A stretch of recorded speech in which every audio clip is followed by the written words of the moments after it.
For decades, the standard formula for economic success was simple: keep your head down, outcompete the person next to you, and climb the corporate ladder. But when you look at the stark reality of a 65.5% youth unemployment rate, you realize that ladder no longer reaches the ground. Millions are left demanding a future the current system simply cannot provide. Attempts to build alternatives have been around for a while. Back in 2005, SA Business Hub was launched as a collaborative platform to help self-employed individuals navigate this exact environment and find a way to prosper. The problem was the surrounding environment itself. Entrepreneurs were operating in isolated silos, forced to fight for shrinking margins in a highly fragmented, uncooperative landscape. Operating as a lone wolf is exhausting, and more crucially, it builds a brittle economy. When every single business stands entirely on its own, the entire structure becomes mathematically primed for a sudden collapse. This presentation slide details the World Health Organization's pandemic declaration and the subsequent national disaster implemented in South Africa by President Cyril Ramaphosa. In March 2020, this health emergency initiated an economic stress test the market was entirely unprepared for. The nationwide shutdown mandated the immediate closure of all non-essential services. Overnight, small businesses and the self-employed found themselves completely exposed, lacking the structural support needed to weather a total halt in cash flow. The crisis quickly exposed deep-seated systemic failures. Business owners searching for lifelines were met with a maze of uncooperative governmental entities and a glaring lack of affordable, unified support. Because these entrepreneurs had been trained to operate in total isolation, they had no collective safety net to absorb the shock. Entire sectors were hollowed out in weeks. This catastrophic event definitively proved that fragmented individual business coaching offers zero protection during a systemic shock.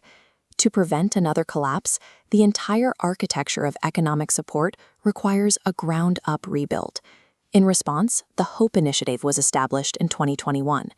Designed as a vehicle for large-scale funding, its purpose is to execute a massive, systemic pivot away from those broken, individualized models. This requires moving past the role of a traditional business coach and acting as an architect of economic inclusion, someone who designs holistic, interconnected environments where growth is a measurable outcome. The core design is co-opetition, a deliberate shift from mindsets working against one another to businesses linking operations to create collective value. When a shock hits this unified web, it doesn't destroy a single node. The structure distributes risk across the network, making it crisis-resistant. Survival in a modern economy requires us to completely abandon that fragile, isolated ladder and start weaving a collective safety net.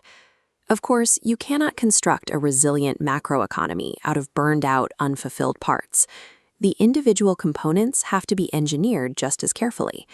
The proprietary Triangle of Success model treats individual performance as an engineering problem, requiring equal attention to life, business, and investment.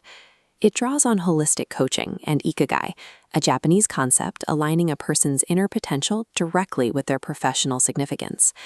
Profound personal fulfillment functions as a hard, quantifiable baseline requirement, rather than a soft secondary luxury, if you want your business growth to actually sustain itself over time. Chronic business failure often stems from deep personal misalignment. Integrating your life practice directly into your enterprise gives you a distinct structural advantage in the market. Even with strong individuals and a connected market, the ecosystem still needs a steady input mechanism. This brings us back to that staggering youth unemployment crisis. Breaking the cycle of systemic poverty requires integrated educational reform. The existing academic pipelines are simply producing candidates for jobs that no longer exist. We have to dismantle the traditional seek a job mentality. Instead, alternative educational frameworks must equip individuals with the exact tools and strategies required to create a job from scratch. This alternative education system acts as a direct pipeline.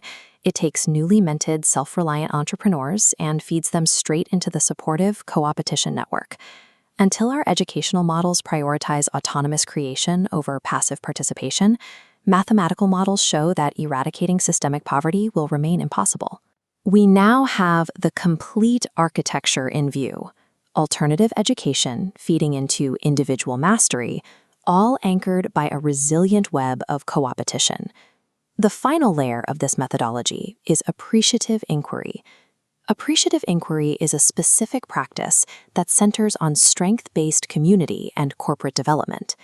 By actively focusing on amplifying existing strengths, rather than constantly trying to patch up deficits, you can exponentially accelerate sustainable growth across the entire ecosystem. When you successfully bridge rigorous academic theory with this kind of transformative, practical application, poverty eradication stops being a political buzzword. True economic inclusion requires deliberate design. It is a strictly engineered outcome, built on the principle that personal fulfillment and collective value share the exact same foundation.